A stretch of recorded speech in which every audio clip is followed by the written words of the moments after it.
Hai semuanya, Assalamualaikum. Kembali lagi di video reaction saya kali ini guys. Oke, mudah-mudahan semuanya sehat selalu. Nah, kali ini saya mau tengok video pembahasan tentang ini ya. Kenapa Chinese Indonesia lebih fasih bahasa Indonesia. Tapi ya memang tidak terdengar langsung gitu kan slang Chinese-nya itu. Kalau dengarlah Chinese Indonesia ataupun Tionghoa, kalau di Indonesia sebutannya tuh Tionghoa gitu ya. Memang tidak tidak slang Chinese-nya langsung betul-betul fasih gitu ya, memang very good, memang sangat fasih gitu bahasa Indonesianya gitu ya, memang luar biasa kan. So jangan lama-lama lagi, mari sama tengok video ini, let's go. Rasa macam satu perkara yang awkward apabila orang Cina sendiri tak erti nak cakap bahasa Cina. Tapi itu berlaku di Indonesia dalam 95 tahun yang lepas. Tepatnya pada Kongres Pemuda tahun 1928 di Indonesia. Masa tu golongan muda isytiharkan satu sumpah pemuda di mana berbunyi kami putera-puteri Indonesia bersetuju bahawa menggunakan satu bahasa iaitu bahasa Indonesia. Salah satu poin dia berbunyi seperti itu. Bermakna orang-orang yang dari keturunan Arab, keturunan Cina, keturunan India, semua tu kena menggunakan bahasa Indonesia sebab mereka mengiktiraf negara mereka adalah negara Indonesia, mereka adalah warga negara Indonesia. Jadi apabila merdeka tahun 1945, mereka ada kebebasan lagi untuk menggunakan bahasa-bahasa ibunda mereka. Seperti yang tadi, orang-orang Cina pun masih menggunakan bahasa dialek masing-masing dan nama mereka pun masih nama Cina juga.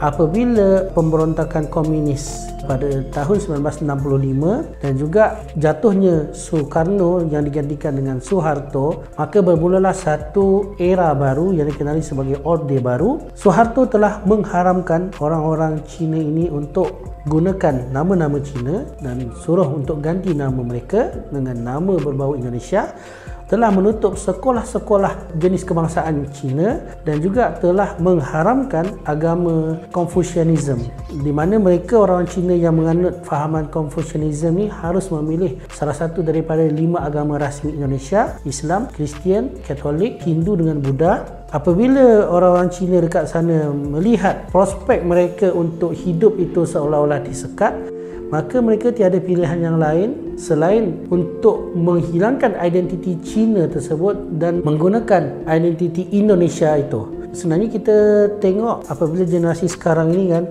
kita tengok orang Indonesia muka dia muka Cina tapi nama dia tak ada nama Cina. Lepas tu dia tak boleh nak cakap Cina juga, dia cakap bahasa Indonesia atau logat masing-masing seperti logat Jawa, ada logat Medan, macam-macam. Namun semuanya itu berubah apabila Presiden yang keempat, Kiai Haji Abdul Rahman Wahid, telah memberi kelonggaran bagi orang-orang Cina ini untuk kembali masuk ke agama Confucianism itu serta membuka tempat-tempat ibadah lama mereka. Apabila kelonggaran itu berlaku, generasi yang dahulunya telah disekat, dia merasakan seperti dah terbiasa dah. Jadi kalau sekiranya kita nak bandingkan dengan situasi negara kita di sini, negara kita memberi kebebasan kepada penduduk yang berketurunan Cina dan India untuk bertutur, berbicara dengan bahasa ibunda masing-masing. Tiada halangan, tiada sekatan. Namun itulah yang membuat ada golongan yang bergaul dengan golongan bangsa masing-masing. Seperti kita tahu bagaimana konsep British meletakkan orang-orang India di kawasan perdagangan, orang-orang Melayu kawasan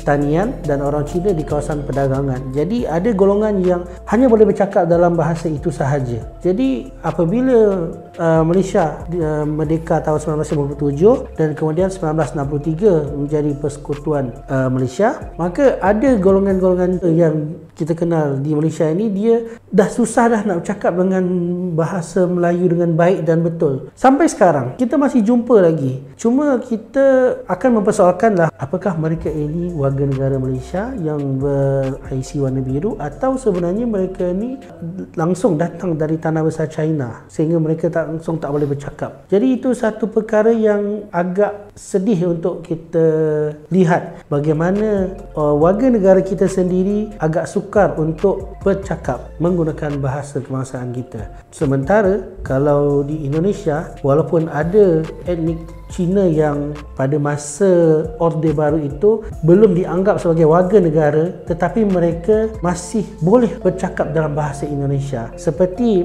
pemenang pingat emas Olimpik pertama di Indonesia, iaitu Susi Susanti, atlet badminton. Pada masa mewakili negaranya, dia adalah seorang yang belum jelas lagi taraf keraitannya kerana dia adalah keturunan Cina, tetapi dia masih boleh bercakap dalam bahasa Indonesia dengan baik dan benar. Nah, bagaimana juga dengan orang-orang di sini?